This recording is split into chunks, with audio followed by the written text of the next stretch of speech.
Hello, good morning. Andito na naman ang inyong lingkod, ang Eli Lagarde Tutorial TV. Ngayong araw guys, meron tayong i-repair na electric fan. Ito yung kanyang brand guys ay Orion. Dinala rito ng may-ari kagabi. At ngayon ko lang siya uumpisa na ayusin. Sabi ng may-ari ay hindi na raw to umikot. Bigla na lang daw tumigil, kaya hininto na nila at hindi na nila ginamit. Ngayon guys, ituturo ko sa inyo kung paano yung pag-repair ng electric fan, step by step. Ang gagawin lang natin, kuha tayo ng ating itong analog tester.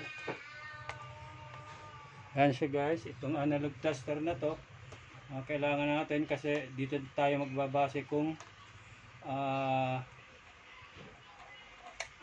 bakit hindi na umaandar itong electric fan na to, hindi na siya umikot. Ang gagawin natin dito, uunahin natin i-test itong kanyang cords, kasi minsan guys meron siyang putol dito sa dito banda. Ang akala natin lang ay buo, pero pinuputol na pala siya dun sa loob. Ang nagiging tuloy nito, hindi malaman ng may-ari bakit ayaw umandar yung kanyang motor, ang kanyang electric fan. Dito malalaman natin dito guys kung okay pa yung ating thermal fuse saka yung ating motor, yung windings. Ang gagawin lang natin, ilalagay lang natin itong ating test rod dito sa terminal ng ating cords. Ngayon, si-switch natin itong ating tester sa times 10. Kukunin natin yung kanyang resistance, kung may resistance yung kanyang motor, yung kanyang windings. Pag gumalaw ito guys, itong ating pointer, nakita nyo ba yung pointer na yan? Pag yan ay gumalaw, pumalo ng pakanan, ang ibig sabihin nun, good yung ating windings, good yung ating thermal fuse. Ang gagawin lang natin, lalagay natin to sa itong kanyang switch. Si-switch natin siya sa speed 1 or speed 2 or speed 3. Pag nagkaroon siya ng reading guys, o pumalo yung ating pointer, ang ibig sabihin nun guys, good yung ating thermal fuse saka yung ating motor. Ilagay muna natin sa number 1. Ayun guys, nakita nyo pumalo siya. Lagyan natin sa number 1, Then off natin. Lagyan natin siya sa speed 2. Yan, meron din siyang palo. Makita yan. Lagyan din natin sa number 3. And meron din siyang palo. Kaya good yung ating motor, good yung ating cord, good din yung ating thermal fuse, Ngayon, ang gagawin naman natin sunod ay kakalasin natin tong kanyang takip. Titignan natin yung loob. Yan, ito titignan natin yung loob dito. Kasi andito yung kanyang capacitor, andito yung motor sa loob. Ang gagawin natin, tatanggalin lang natin yan. Tapos, aalisin natin tong tornilyo dito.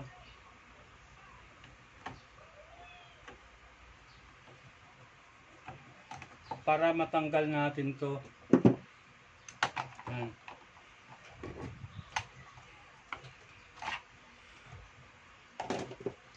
Ayan guys, nakita niyo ba yung loob nito? Ngayon guys, ito yung kanyang fuse, capacitor. Ito guys, ito yung kanyang capacitor. Tetest natin siya kung okay pa siya o hindi na. Ngayon, tatanggalin lang natin, no? Sandali lang guys, ano? Ayan kabayan, natanggal ko na yung linya ng ating capacitor. Ngayon, ang gagawin natin guys, i-discharge natin tong capacitor. Ididikit lang natin yung linya niya sa isang linya rin ng capacitor. Ididikit lang natin yan para mawala yung na-imbak na kuryente, no? Ayan. Ilang seconds lang yan guys. Pwede nang natin itest siya. Ngayon kukuha tayo ng ating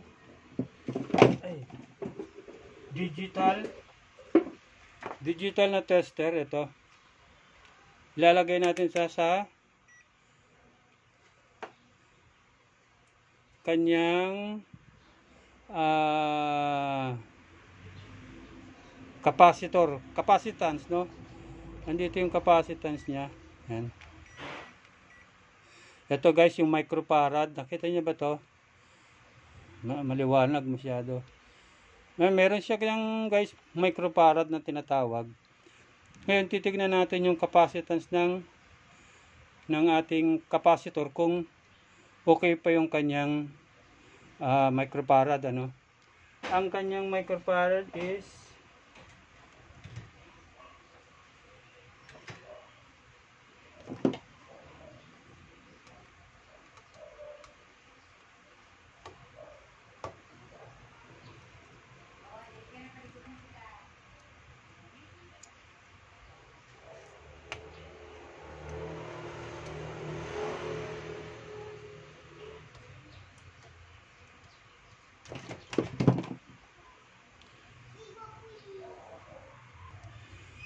and guys, kita nyo yung kanyang microfarad.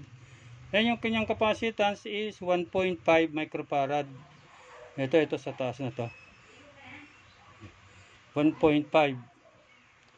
Ngayon, itetest natin siya sa pamagitan ng ating tinatawag na digital tester. Dito guys, walang problema maski magkabaliktaran yan. Wala naman siyang wala naman siyang polarity.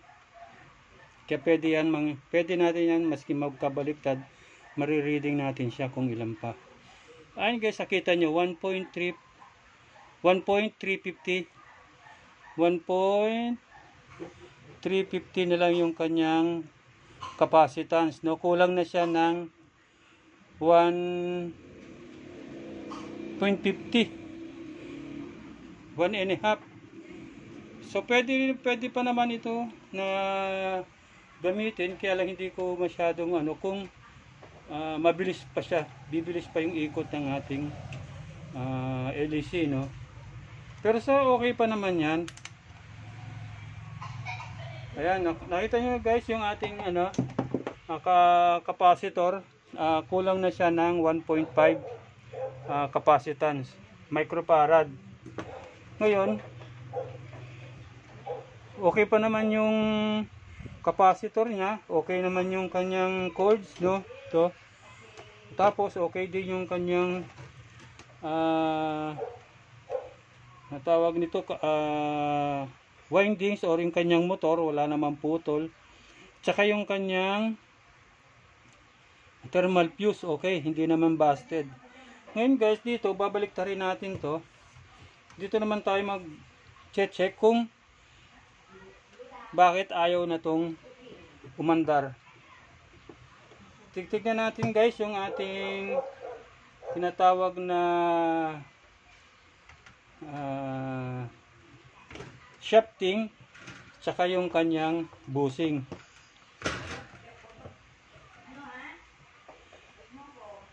Tetest ko lang ito guys. Tignan natin dito kung ito ay umiikot, kayang ikutin. Ayun. Ayan, guys, dito yung kanyang diferensya, kaya hindi na siya umiikot kasi nag-stack up na siya. Ayan. mahirap iikot guys, oh.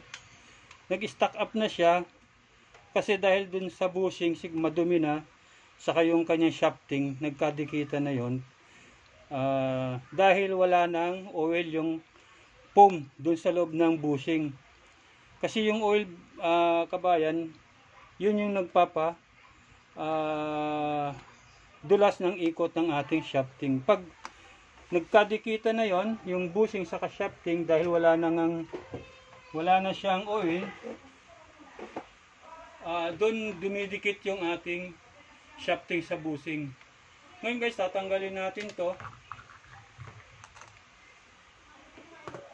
Tapos itong kanyang hélice, no?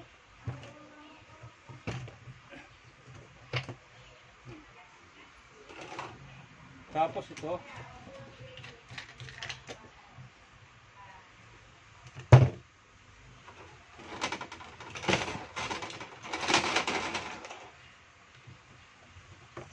Dahil okay naman guys yung ating cords, okay naman yung ating windings, okay naman yung thermal fuse, saka yung ating capacitor, okay naman. Ang problema nito guys, ito, yung loob nito, yung bushing niya, nakadikit na rito sa shafting. Ito. Yung shafting naman, nakadikit na rin sa bushing. Dahil wala nang oil yung kanyang foam sa loob. Natuyuan siya ng oil. Ngayon guys, tatanggalin natin to. Ito, tatanggalin din natin to. Itong 4 na tornilyo rito para mahugot natin yung itong bushing. Makita natin kung madumi na siya. Kasi karamihan guys, pag ganito nga yung umikot, matigas, madumi na yung loob ng bushing saka yung shafting. Nagkadikit dahil mainit nga ito guys. Umiinit ito habang tumatakbo siya, umiikot. Umiinit yan. Ngayon, nung mawalan siya ng oil, ang nangyari, natuyo yung ating oil saka yung dumi, yung alikabok na nakapasok dyan sa loob ng bushing. Nung matuyo siya, naging malagkit na siya, no? Dumikit yung ating bushing. Kaya nag-stack up siya, hindi na siya makaandar. Yan yung problema ni guys, pag maski okay pa yung ating capacitor, pag ito ang may diferensya, hindi niya na kayang paikutin ito ng capacitor, itong shafting. Kaya ang gagawin natin guys, kakalasin natin to lahat, pati ito, para malinisan natin yung shafting saka yung bushing, ano. Kakalasin ko muna siya guys para makita natin yung loob.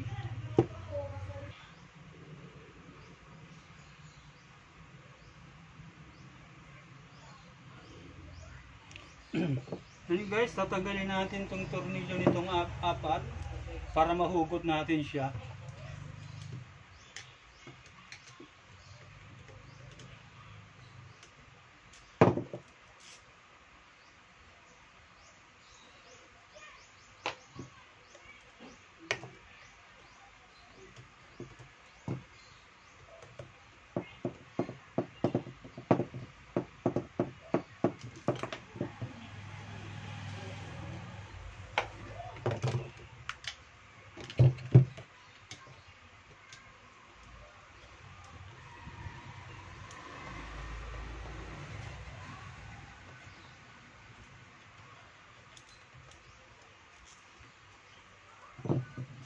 May mga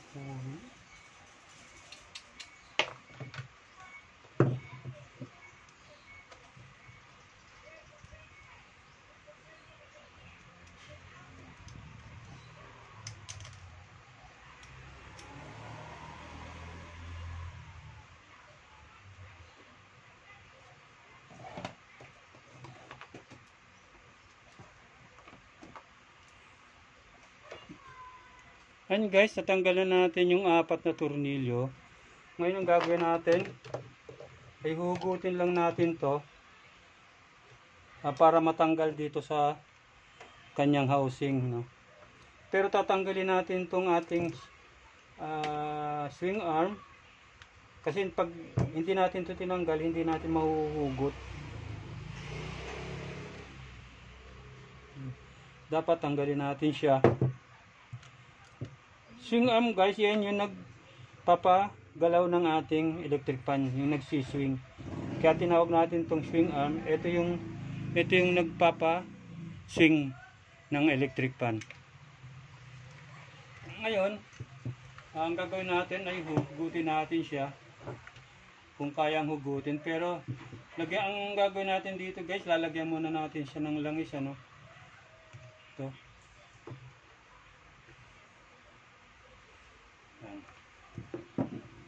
Tanggalin lang natin to. Susungkitin natin to para pag ganon. Ito. Pag ganon, para matanggal natin tong kanyang takip dito sa ating motor.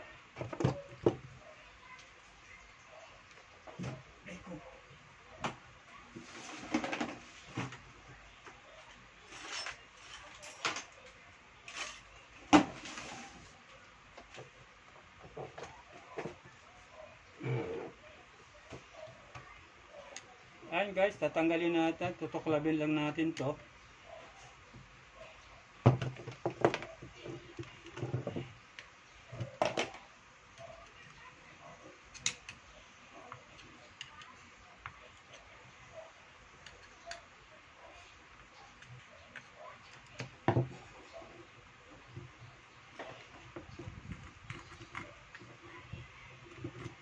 Guys, masyadong matigas. Kailangan natin dito lagyan ng oil.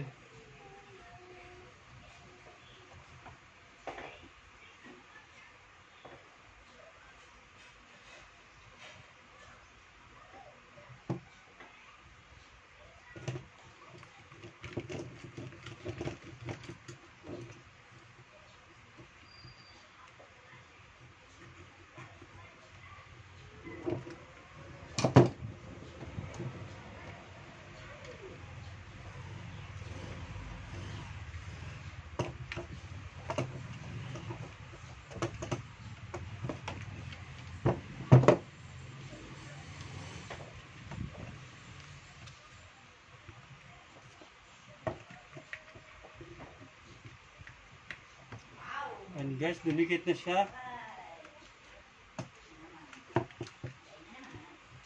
Dumikit na siya doon sa bushing, kaya hindi natin siya mahugot kaagad. Pero nilagyan nila ng oil to, kumalat dito sa loob. Sana hindi naapektuhan yung motor. Pero okay naman kasi umaandar naman siya kanina. Meron naman siyang resistance kanina o reading, kaya sana hindi talaga siya naapektuhan. May nilagay na oil sila para siguro umandar, kaya lang hindi sa proper na lalagyan nila inilagay. Yan guys, hindi natin maiikot talaga yung ating shafting. Masyado siyang maganit. Yan.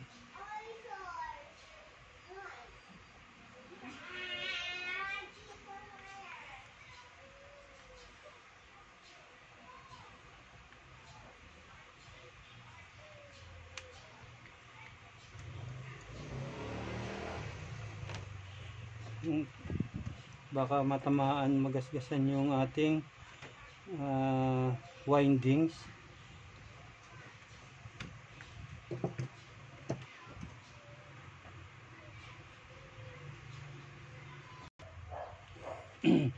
And guys, nakita nyo ba yung dumi na to? Super. Tapos nasobrahan nila ng lagay ng oil, kumalat dito sa ating housing. Ngayon, ang sumobra yung dikit dito sa ating ito sa front, dito sa may kinakabitan ng hélice. Ito yung kanyang bushing guys. Ito. Yung loob nito, ayan, may bushing sa loob. Papakita ko sa inyo guys mamaya kung pag natanggal ko na ito, itong kanyang stator.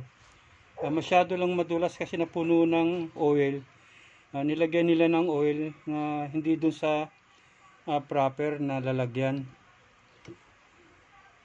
Ayan nangyari. Nagkaroon ng mga dumi-dumi pati itong kanyang stator. Ngayon guys,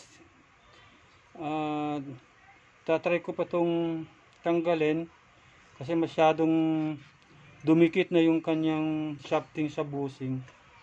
Nahirap ng matanggal, mahugot siya. Lalagay lang natin siya ng oil.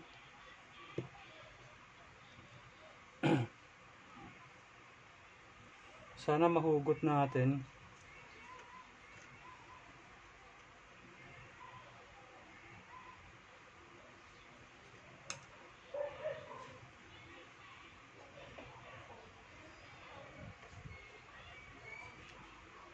Yan guys, yung dumi niya.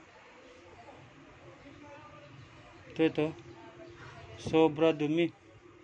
Ano? Dumikit na yung kanyang shafting dun sa bushing na pagkadikit-dikit. Kaya ang hirap ng tanggalin. Ayan.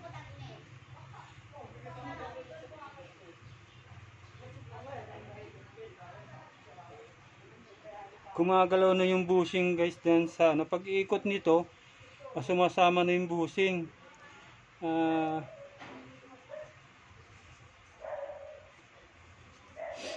Sa sobrang dikit.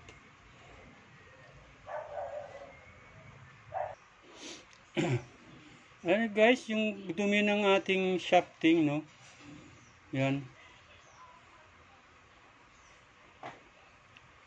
Ang gagawin natin, lilihahin natin siya para kuminis uli. At sana wala siyang mga gasgas o galos para hindi tayo bumili ng bagong shafting. Parehas sila dito sa may sa may likod, sa may puwitan. Dito ito yung nakalagay sa may gearbox. Itong parte na to sa likod. Ito yung front, yung pinaglalagyan ng hélice. Sobrang dumi guys. Ayun, dumikit na masyado. Pati yung kanyang mga tawag nito, spacer. Yun, buti naigalaw natin. Ayan. Hugutin muna natin siya.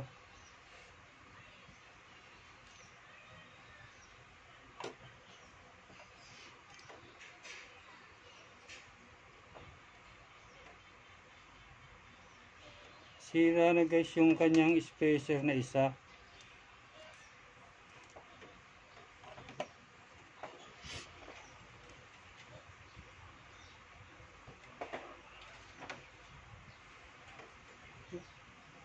Wala na pala tong mga spacer.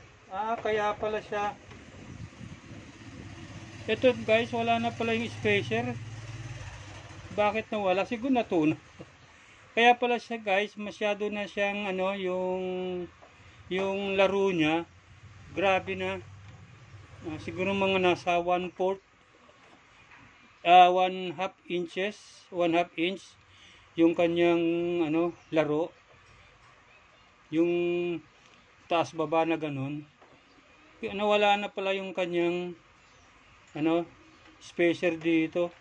Naubos. Hindi na alam kung saan napunta. Sa sobrang dami ng kanyang nilagay na oil.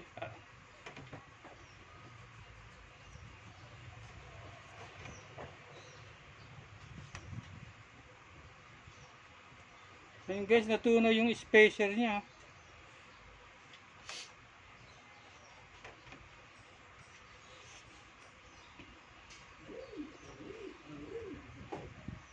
Ayan, lilihahin natin siya nung medyo magaspang, tapos saka natin lilihahin nung pino, yung 1000, number 1000 And guys, tanggal ko na yung ano, ito lilinisin na natin siya. Ang gagawin ko rito, liliyahin natin siya ng medyo magaspang ng konti, no.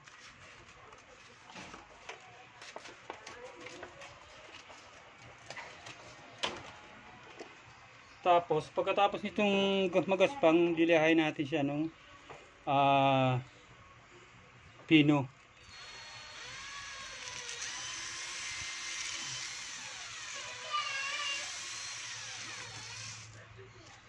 Natanggal pati guys yung kanyang ano rito, tawag dito yung kanyang tawag yan, spacer, hindi ito. Saka yung kabila rin, ito yung spacer niya, dumikit dito sa kanyang ano, sa kanyang rotor. Natunaw siguro dahil sa init. Siguro natunaw. Bakit natunaw siya? Ayan.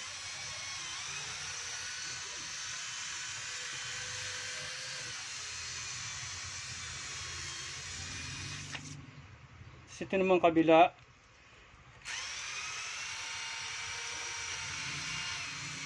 Ito yung guys. Nakita nyo yung dumi nito.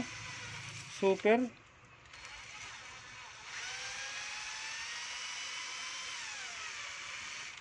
Yan o, hindi na tirahin natin na matanggal siya. Parang ito yung ano, yung dumikit na ano niya, spacer.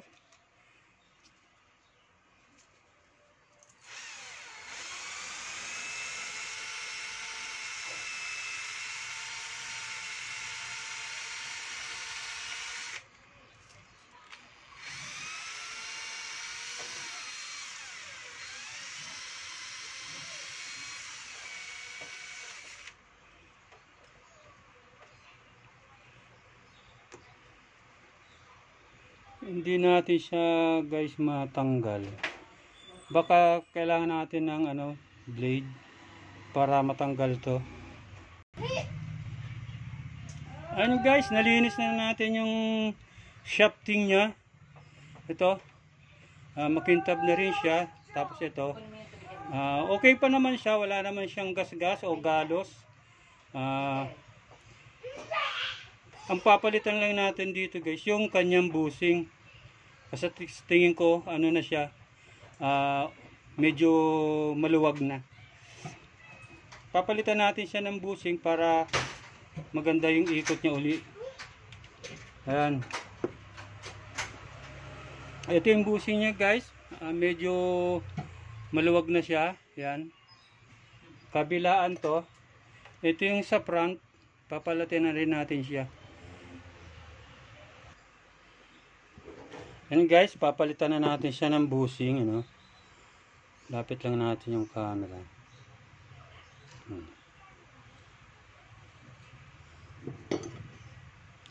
Ang pagpalit dito guys, madali lang naman kasi meron siyang ito, parang clip. Ito yung kanyang lock. Tatlo yan. Matatanggal, ibubukan lang natin to. Matatanggal na natin yung kanyang bushing. Kukuha lang tayo guys ng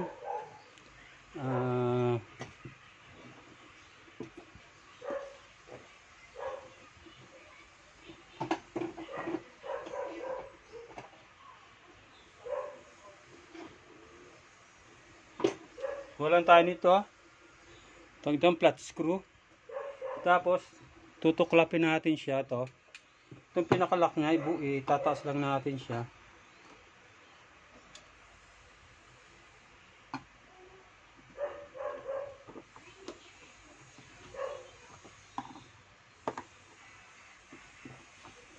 Yan o. Ganyan guys, to. Tutuklapin lang nyo yan. To. Tapos, pag natuklap nyo na siya, pwede na natin siyang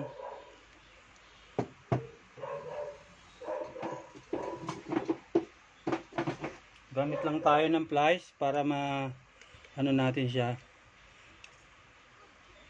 Uy, sorry.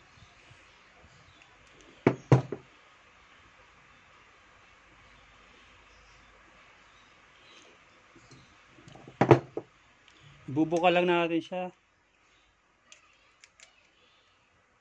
Yun.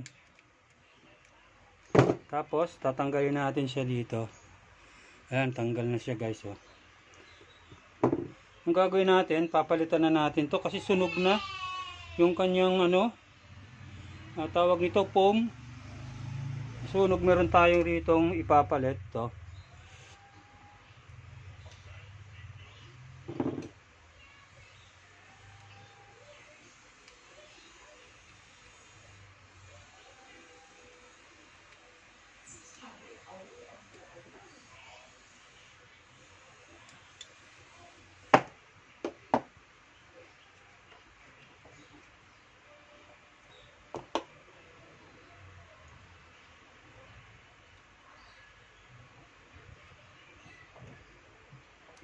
Ayan guys, oh, sunog na siya. Papalitan na natin siya.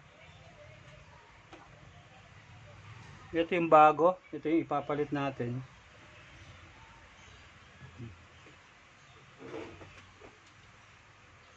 Tapos yung foam, lagay na natin dito.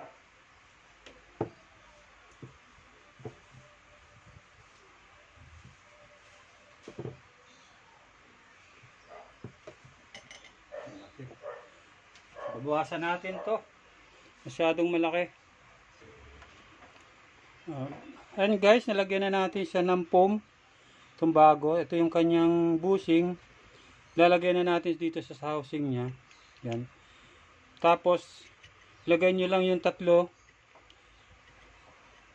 Itong lock niya, pinaka-lock niya, tapat nyo lang sa butas. Ito sa butas niya, no? Ito, yan. Ngayon, ang gagawin nyo, dapat nakadiin siya para hindi gumalaw yung bushing. Kumuha kayo nito. Itong ano na to, dito nyo ipapatong yung ito. Doon nyo ipapatong ito. Yan. Dapat nakapatong dito ito. Para hindi siya makagalaw, ano. Yan. Ngayon, diinan natin siya pag ganito. Yan.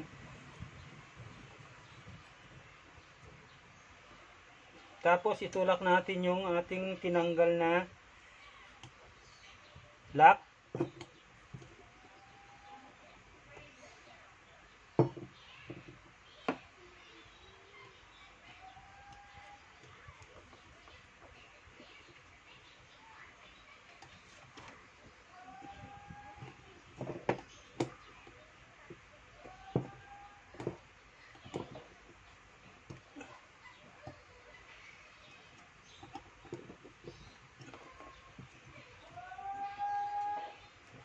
Pa isa. Yan.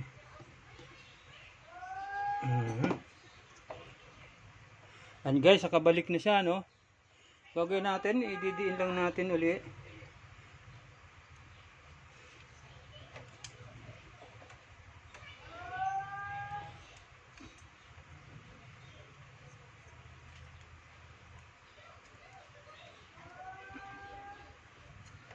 Yan.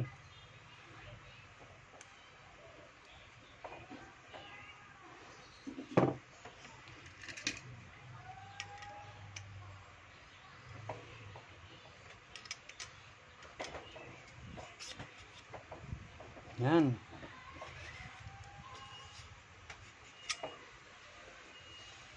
Yan guys, nakalagay na siya.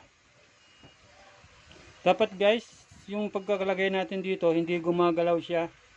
Dapat ano siya, parang nakapix. Kasi ito guys, dapat yung bushing hindi siya umikot. Pag ikot nitong ating shafting. Dapat ang shafting lang ang iikot. Hindi kasama yung bushing, ano? Kaya meron siyang oil na nating nilalagay dito para dumulas yung loob. Tsaka ito, hindi niya maisama yung bushing pag ikot. Mamaya lalagyan natin siya ng oil. Okay, ito lalagyan na natin siya.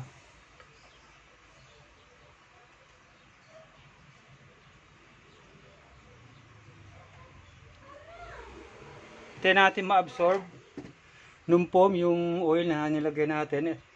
Ito naman isa ulit, tanggalin naman natin. Ito yung sa likod. Same procedure lang guys. Ano natin yung lock niya, clip. Bubuka. Yan.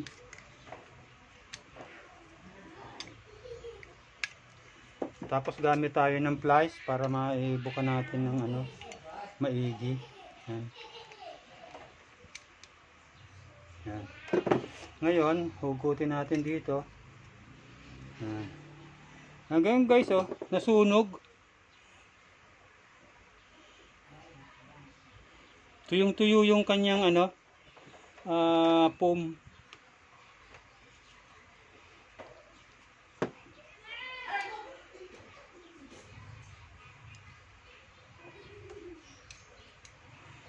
Siguro ginamit pa nila to kahit na ano na,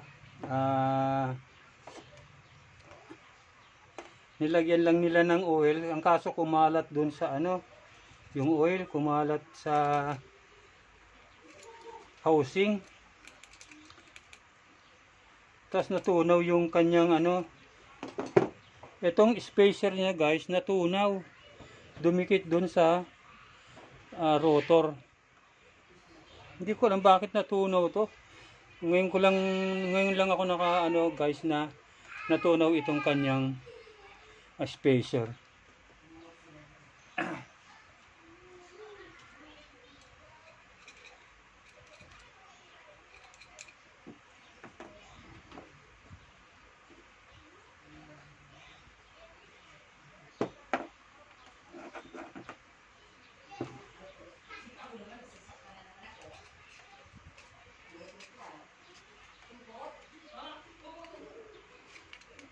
Dapat linisan din natin to.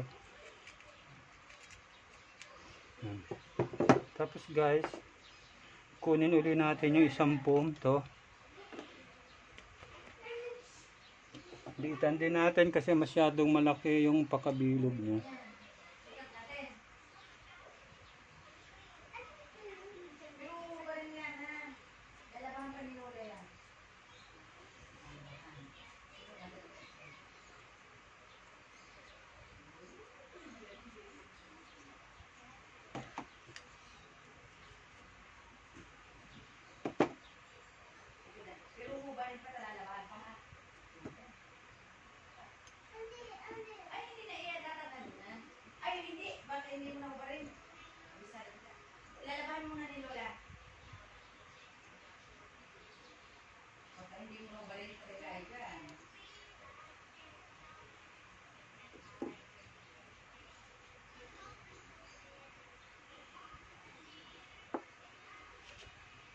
Linisan din natin ng konti ito. Yan.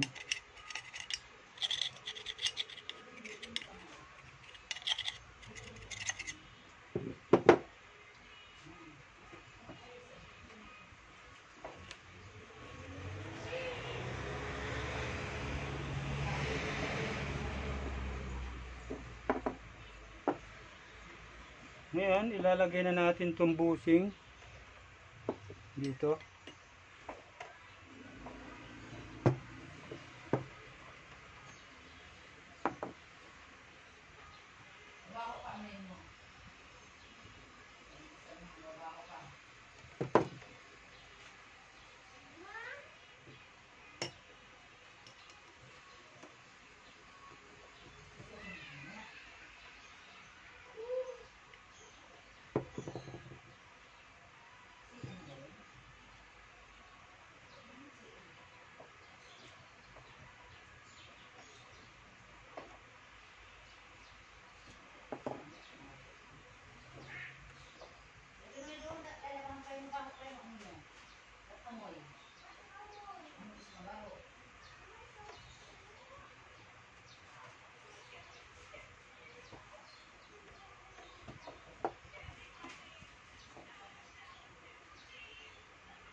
Ngayon guys, ilalagay na natin siya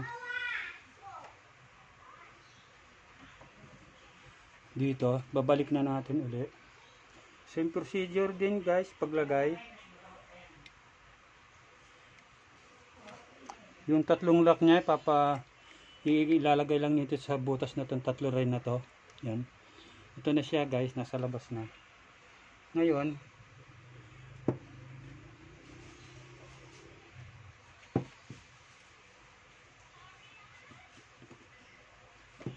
didiin lang natin to. Pupus lang natin, tapos tutulak natin.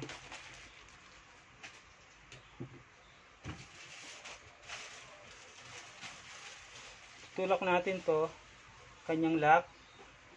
Yan. Tapos yung isa. Then itong isa naman.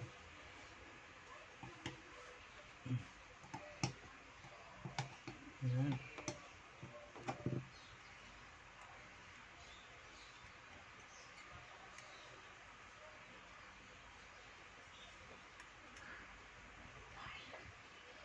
Yan.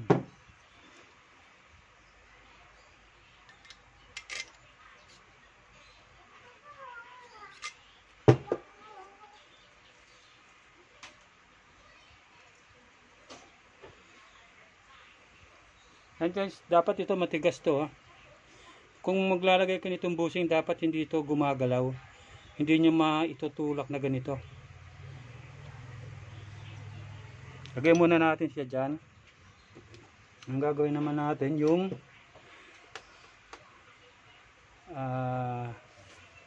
itong ating spacer.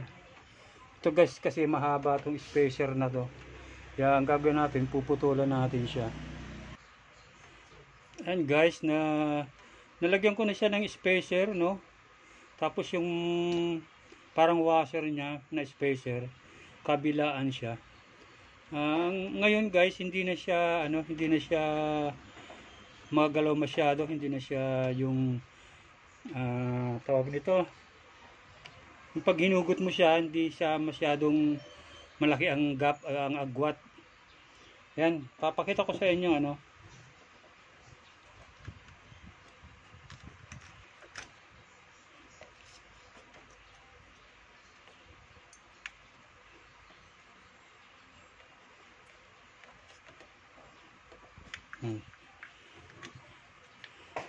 Dati guys, eto pag hinugot mong ganun, grabe, masyadong ano yung laro niya. Tawag dito, masyadong malaki yung gap. Ngayon hindi na siya. Okay na yung ganito lang sana, ganito lang. Yung parang naglalaro lang siya ng konti para hindi lang ano. Kasi pag ganun guys, nag-iiba-iba yung takbo ng ano niya, kaya pala ganun na nangyari. Dahil natunaw yung spacer niya sa loob, kaya lumakis yung agwat niya. Yung gap niya, pag tinas mong ganun ang taas, pag binili mo, kaya natunaw kasi yung spacer niya. Ngayon nilagyan siya natin ng bagong spacer. Ayun, babalik natin yung kanyang tawag nito, tornilyo, para matest natin siya kung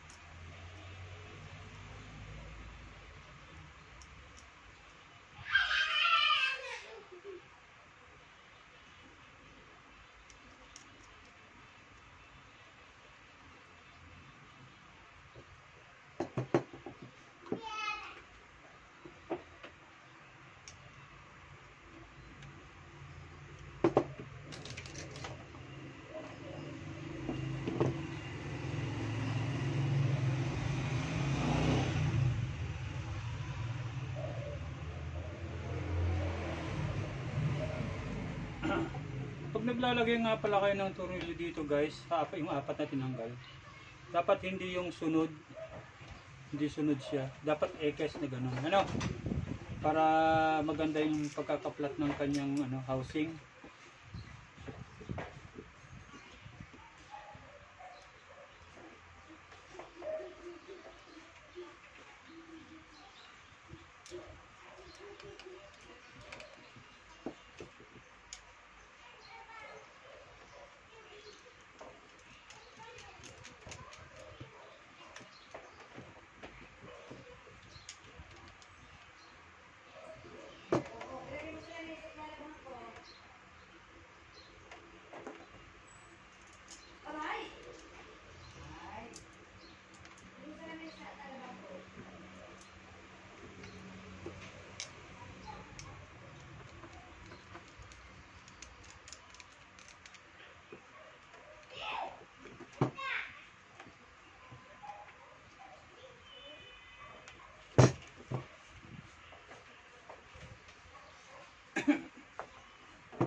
may sumasabit guys. So,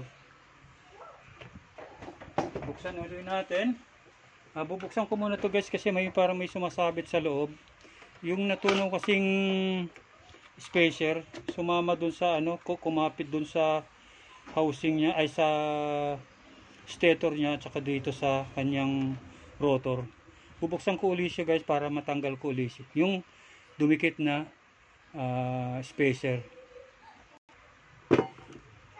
Ito guys yung sinasabi ko sa inyong natunaw na yan o. Ito. Ayan o, yan.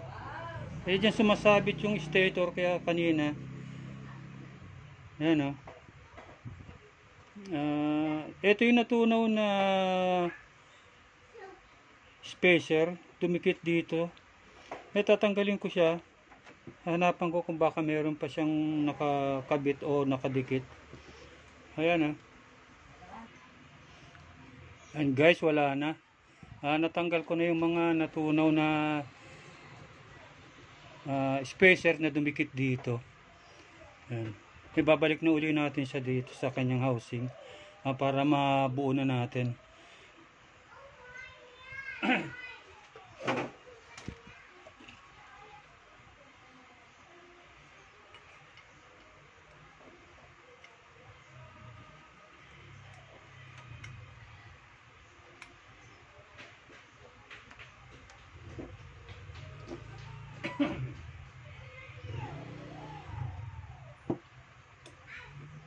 Dapat pala itong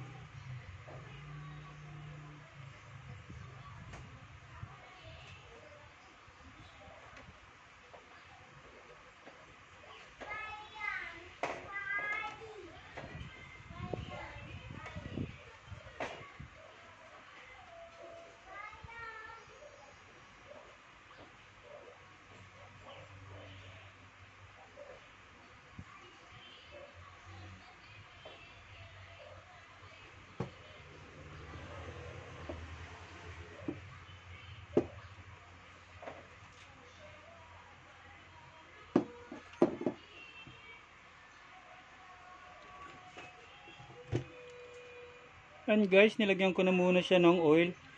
Yung foam dito sa may bushing niya. Tapos ito guys, pagbabalik nyo, lalagyan ng konting oil para dumulas siya, ganyan. Tapos ito, lagyan ko rin ng oil. Kasi kanina nilagyan ko na yata ito.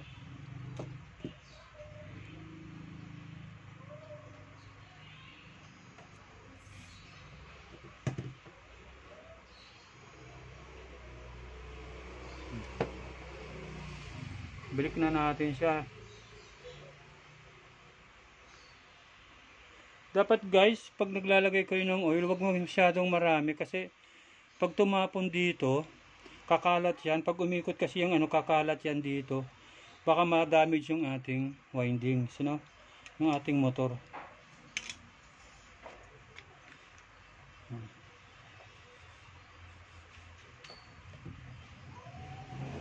Balik na natin uli yung ating tinanggal na tornilyong 4.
Ito guys, dapat ito pre-wheeling ito. Malambot lang siyang iikot. Yan. Katulad dito, malambot siyang iikot. Wala siyang sabit, no? Yan. Ngayon, ibalik natin yung kanyang ah,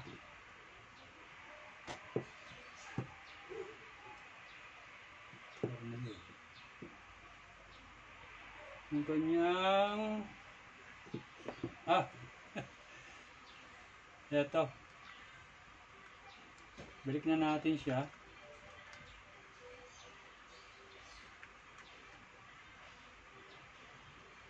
Yan.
Balik natin tong switch niya.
Aray ko naman.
nito guys, to, huwag masyadong mahigpit kasi meron tong ano, baka hindi umikot yung ating, hindi mag-swing. Kasi, yan, dapat ganyan.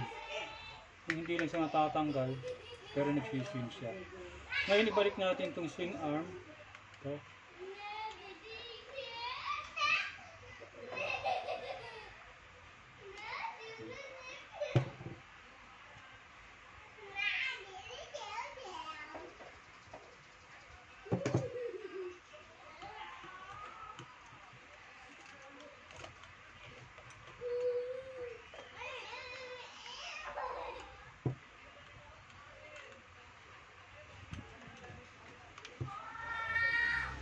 Yan.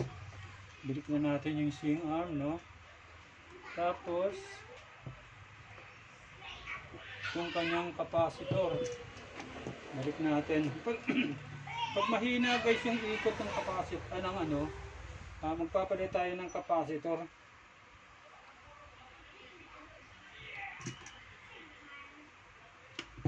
No?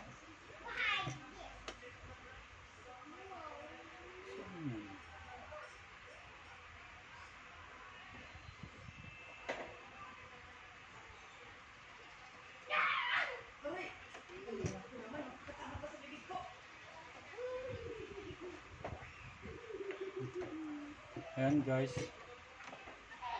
kabit na natin yung capacitor niya.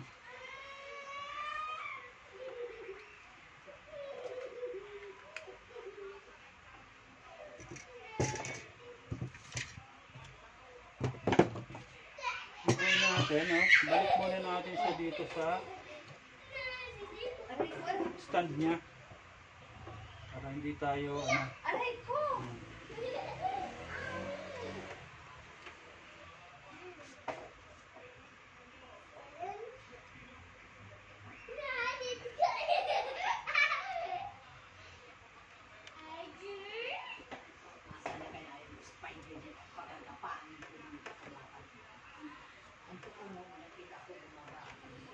yan yung kanyang stand, ano? Kasi nahirapan ako guys mag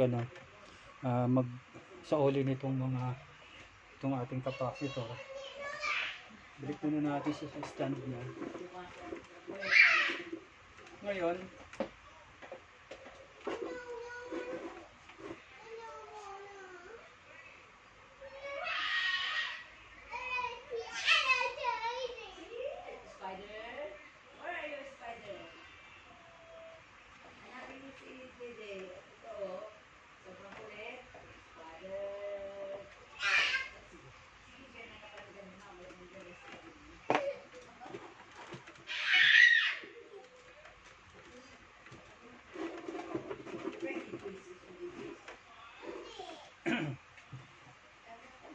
ito guys, pagbalik nito, wala naman tong problema maski magkabaliktaran yung kanyang sana yan.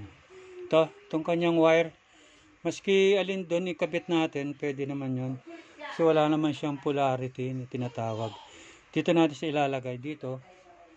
Kasi ito parehas yellow, ito parehas pula rin. Yan. Maski baliktarin natin ganon, maski baliktad na ganyan, pwede.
Tapos guys, lagyan natin siya ng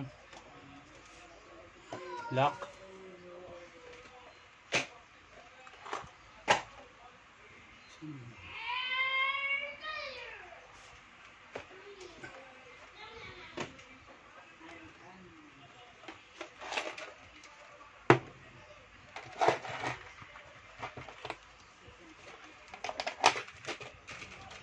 Ito, ilalagay natin lock sa kanya.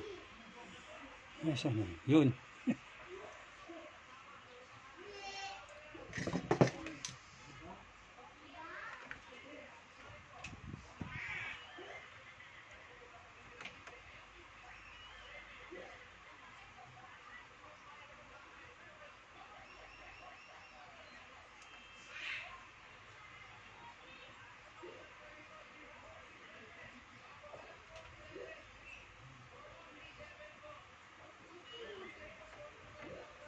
Ayan.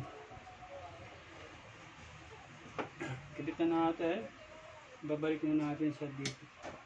Sa kanyang ano, lalagyan. Ito yung lalagyan niyo guys sa ilalim. Meron tornilyo rito. Dito natin sa ilalim ito lalagay.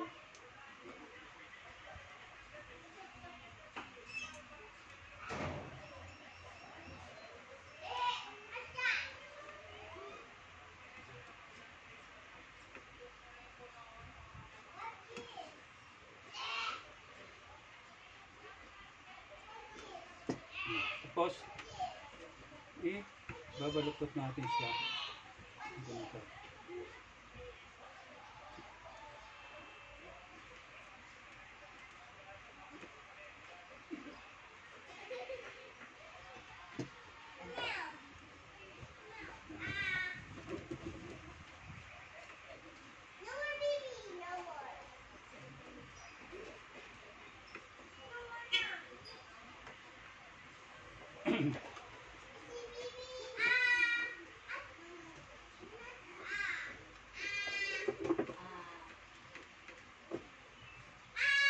Ngayon guys, tatry na natin siya kung okay yung ating ginawa.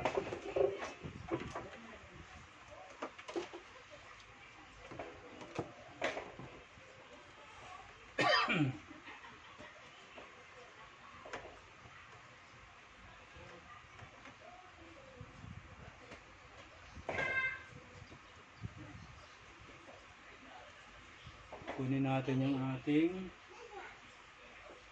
tester.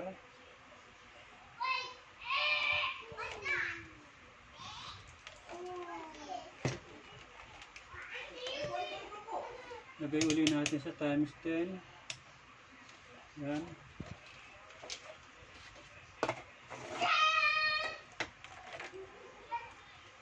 Test. Lagay natin ito sa 0. Nakita niyo guys. Uy, wala.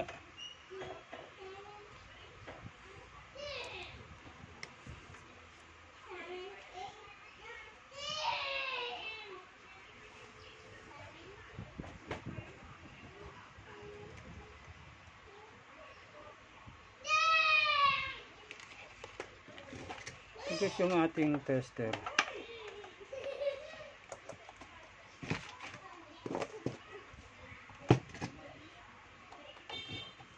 Yan na.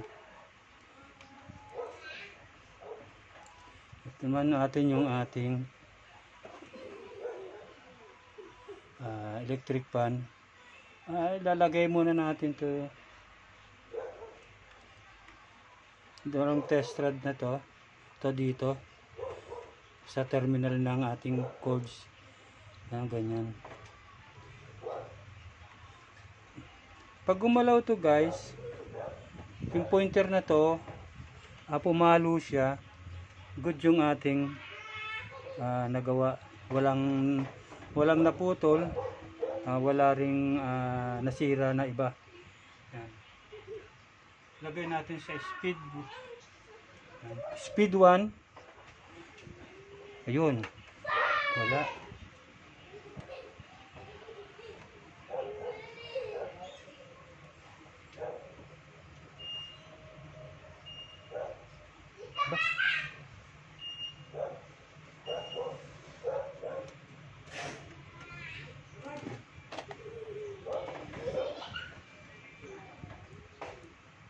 Yan.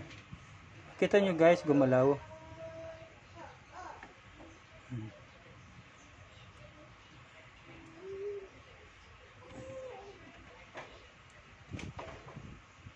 Yan, gumalaw siya, no? Sa speed 1 yun. Naayos lang natin tong ating at nasisilaw. Yan. Speed 1. Lagyan natin sa speed 2. Speed 2. Ayan, gumalaw din siya. Speed 2. Then, speed 3. Lagyan natin. Yan. Okay yung ating ginawa guys. Wala namang nasirang iba. Yung diferensya lang nito guys, yung kanyang bushing saka yung kanyang shafting na nagka-dikita na. Kaya yung test natin kung meron siyang ground.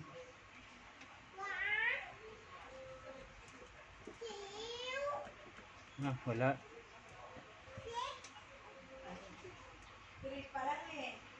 Yan. And guys, wala naman siyang, hindi naman siya grounded, no? Ngayon gagawin natin, itetest natin siya. Pero dito muna natin siya unahin sa ating test light.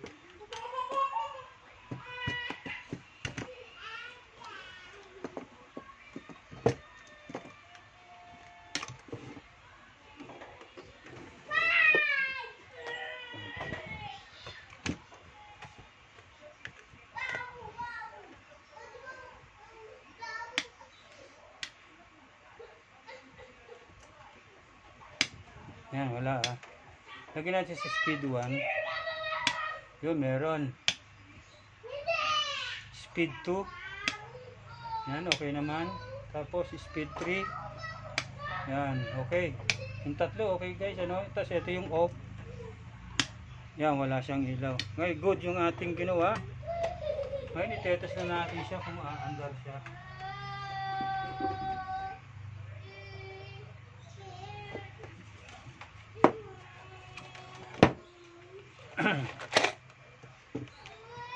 Sana walang pumutok. Wala naman siyang ground.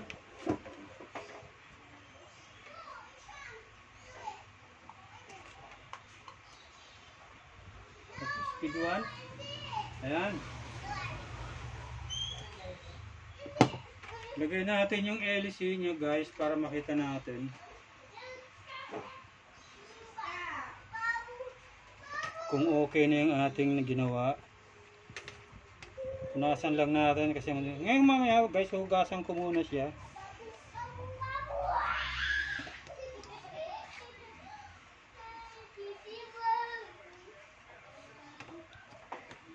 Yan. Ang problema nito ay naputol yung ating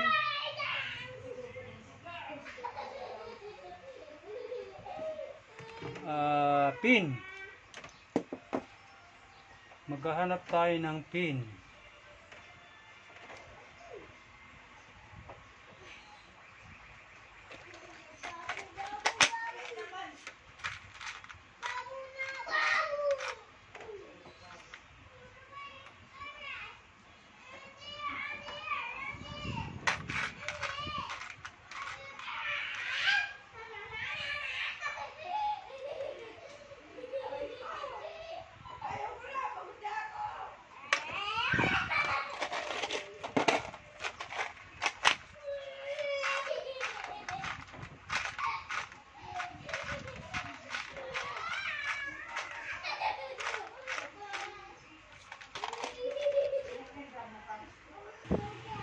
And guys, okay na yung ginawa natin na na-repair natin na electric fan.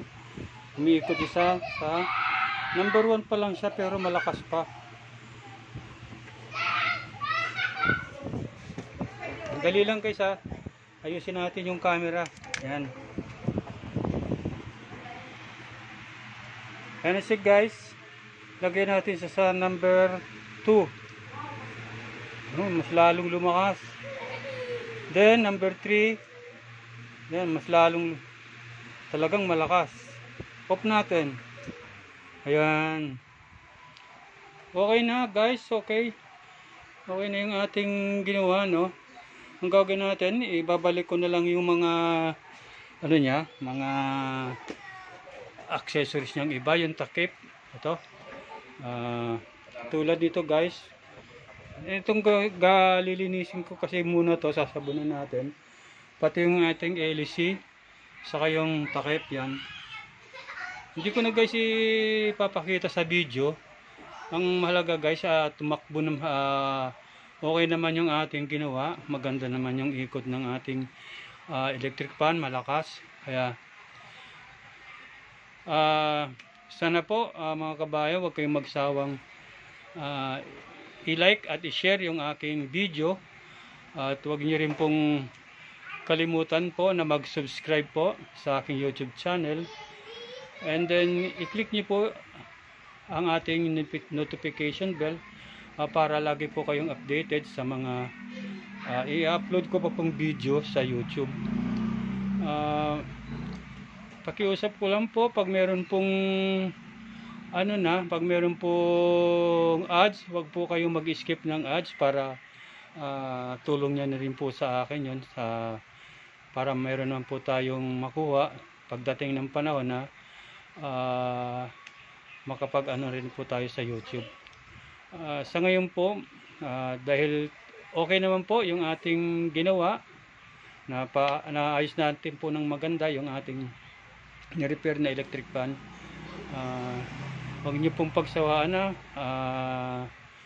na panoorin para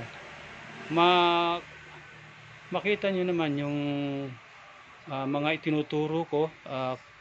Meron kayong matutunan kahit konting kaalaman.